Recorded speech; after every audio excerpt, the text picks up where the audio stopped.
Hey everybody, thanks for watching the video, and if you like these videos, I ask that you please subscribe to my YouTube channel.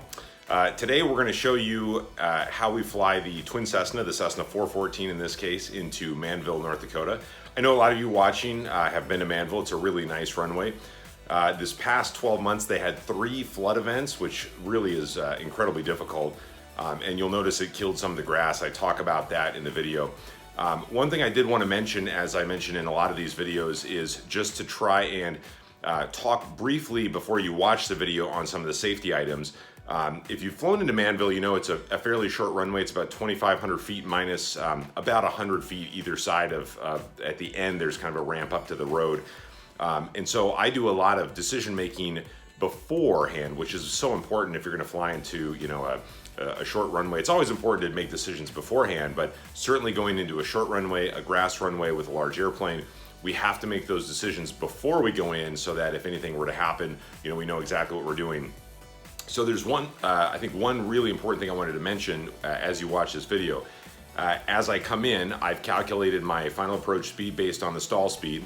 So the stall speed in the configuration we go in at is around 61 knots, so 1.3 times the calculated stall speed. We're going to come in at about 81, 82 knots on final, which is really not that dramatic. I mean, people think it's, you know, it's a big airplane going into a short, small runway, but the reality is, which we'll show you, is we still have a big safety margin. And sort of my threshold is I want to have double the runway that's required by the manuals. But one big thing that you're going to see here is there's a challenge. When you're flying into a short, soft field runway, we have two sort of conflicting, let's call it guidance procedures, practices, whatever you want to call it. And the big thing, and it's always been a debate forever and ever, that is, do you retract the wing flaps when you touch down in a short field scenario? The very old technique that, you know, most of the older folks like me learned was you always retract the flaps on touchdown, which puts more weight on the wheels, which allows maximum braking. The challenge or the problem becomes you can make it, you know, an error. You can make a human mistake and accidentally grab the wrong lever. You could lose control of the airplane. Directional control is obviously the most important thing. So if you're, you know, of a younger generation or you're UND or something like that, you're going to see the difference. You know, I'm going to be retracting the wing flaps in this scenario.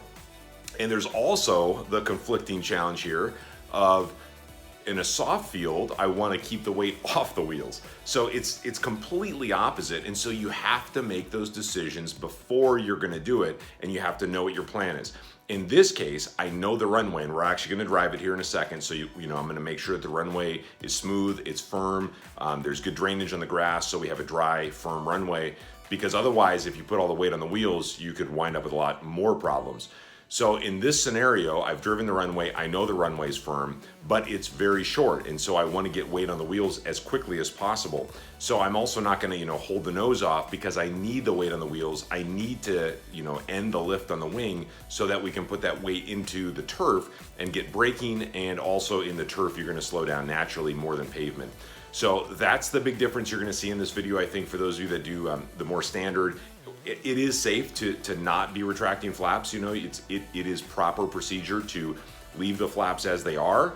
But in this case, I have made the decision where I'm going to retract the flaps as soon as I touch down to put the weight on the wheels, because I need to slow down. In this case, I'm more concerned about the shortness of the runway than I am the condition of the runway, because I've actually driven the runway. So just an added safety note. I hope you enjoy the short flight. I'm going to show you the runway, how I calculate the performance and the safety, and then I'm going to take you with as we fly into the beautiful runway of Manville, North Dakota. Hope you enjoy, and again, subscribe if you like it. All right, so we're getting ready for tomorrow's flight. We're going to bring the twin Cessna into the Manville airport here. And if you're watching and you've been to this airport before, you already know that the runway here is actually really nice. They did have a flood event this year. So with that, you're going to notice some really brown grass, particularly on the north end, because it killed the grass, unfortunately. But what I'm going to do is, anytime that you have an opportunity to reduce risk, in this case, I'm going to basically check the runway conditions. You should always do that. Manville's a nice runway. It's fairly long. It's about 2,500 feet end to end, and then I take off maybe 100 feet for just some of the like ramp at the end. But basically what I'm doing is I'm just going to drive down here. I'm kind of on the right side just so I can keep an eye out to the left, just looking for any you know, sometimes a stick or a large object that just may be in the grass. Now, if you fly out of grass runways and you're traveling, you know, 500 miles to the runway, obviously you can't do that. But this runway is very close to our house, so I just thought we'd come out, and this is one item that we can kind of check off the list as, hey, the runway looks good, the conditions are good. So one of the things that it's really important that obviously every pilot is used to doing, but we're certainly going to check our landing distances going into Manville here. So I'm going to go ahead and round everything up just because this is an old airplane and these were obviously at the time that we were new. So I've got our normal landing distance chart here, and you can see we have some notes there for headwinds and flaps. So I'm going to come down here and just get the what I would call the raw number. And if I round up, and our weight today is 5,700 pounds, and you know, we actually could be down here, but again, just for safety, it's a grass runway. So I'm just gonna come here to 5,700 feet. The speed of the 50-foot obstacle would be 86 knots. And actually, I've run that number before. The exact calculation of 1.3 times VS in the weight that I'm at is going to be 81 knots on short final. I'm going to round up our elevation 1,000 feet, and I'm going to come across here to 50 degrees Fahrenheit. We are 46 degrees this morning, so I'm going to round up again. Our total ground roll is 720 feet. If there was a 50-foot obstacle, which it's not, but that would be 2,100 feet. So I'm using this 720-foot number for the roll. I am, of course, expecting to clear a few hundred feet of the first, part of the threshold, because there's a road that's right before the runway, and obviously if there's any traffic, we don't want to have any conflicts. So I'm going to estimate a little over 1,000 feet for a ground roll. We have about 2,300 or 2,400 feet available. So I'm going to basically say that we have more than double the runway that we need for landing. So it gives us that nice safety barrier. If we come up to the top here, we have wing flaps, and then we have wind calculations. Now, for safety, once again, because it's an older airplane, it's a grass runway, I'm not even going to decrease this, but we would decrease this because we have about 10 knots of headwind. But for safety, I'm just going to assume that 1,000 foot roll. But again, with that 10 knots of headwind, that's going to decrease by actually a fair amount. There is not, in this case, this says level hard surface runway. I don't actually have the calculation number for grass. So again, if we have well over with the wind, well over double the runway. And it's a beautiful morning in Grand Forks, about 46 degrees Fahrenheit. We've done our pre-flight walk around, time-honored tradition of every pilot of every airplane for a long, long time. So now it's time to head up to Manville. There's nobody awake yet, apparently. Grand Forks Tower, Twin Cessna 902 Bravo Alpha, ready for departure, runway 17 right. Twin Cessna 902 Bravo Alpha, Grand Forks Tower, turn right heading 350, runway 17 right, clear for takeoff. Right turn heading 350, clear for takeoff, 17 right, 902 Bravo Alpha. Alright, lights, camera, action. Pitot heat not required today. Final approach is clear.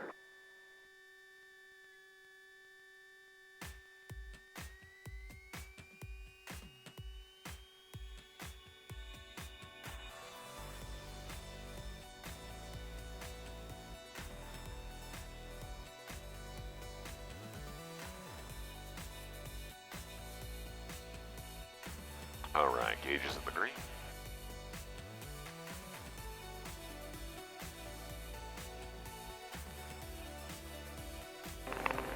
Gauges still in the green, airspeed's alive.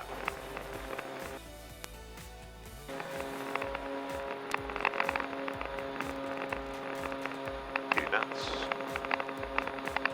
Yeah, rotate. Fast right, gear up.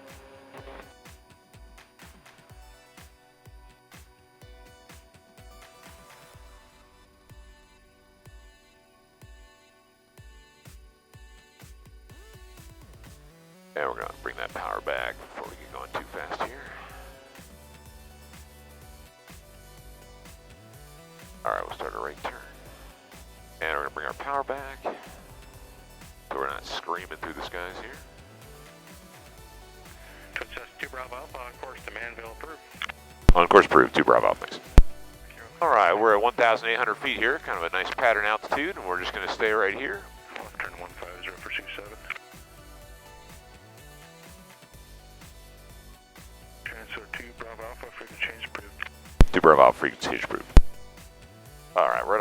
knots, so we're not screaming around here too much. Get the power way back. Okay, climb checks power set. Mixture set at rich. Pressurization is not going to be used. Landing gear is up and locked. Landing light is off. Pitot heat's off. Ice protection's off. Climb checks complete. Cruise checks power is set. Mixture we've reduced.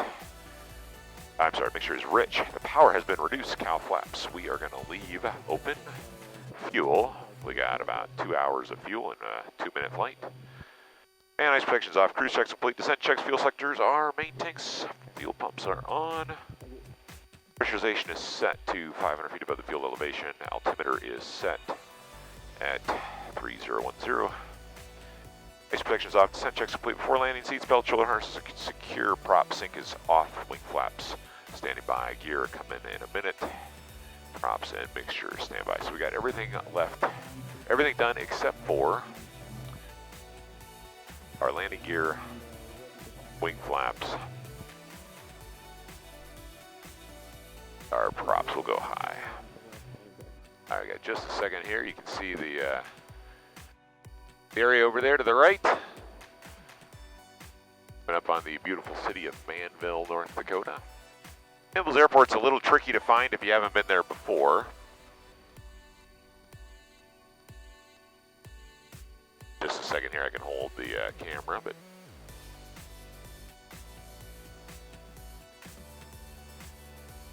really a nice day to go fly.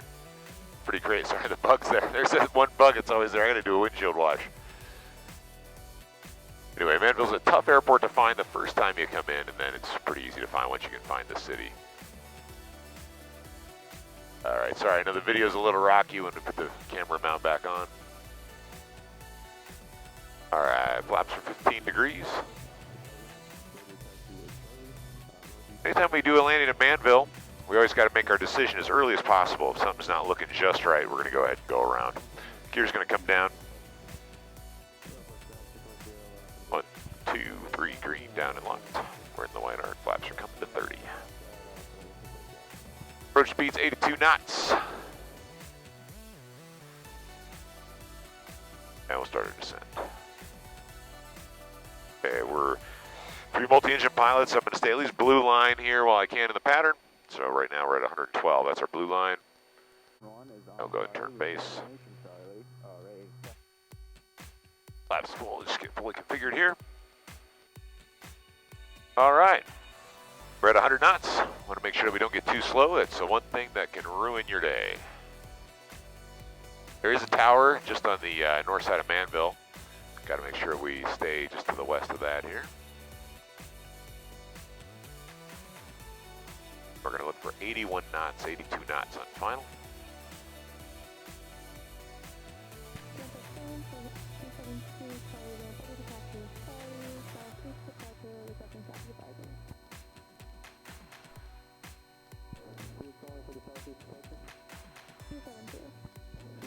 All right, we're going to be ready to go around anytime we need to. Flaps are full, 3 green down and locked, props are high. We are ready for a go around if we need it. 90 knots.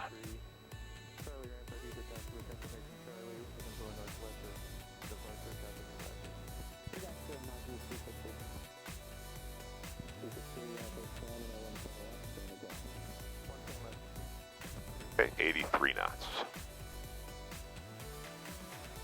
Traffic.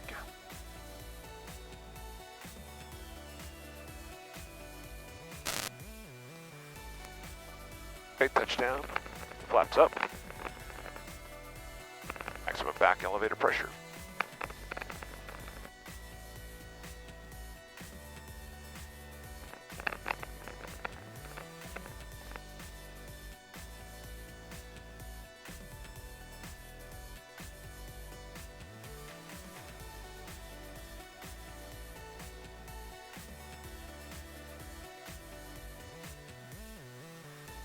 And welcome to Manville. After landing, pitot heat is off. Trim set, wing flaps are up, cap flaps are open. We'll run the checklist here.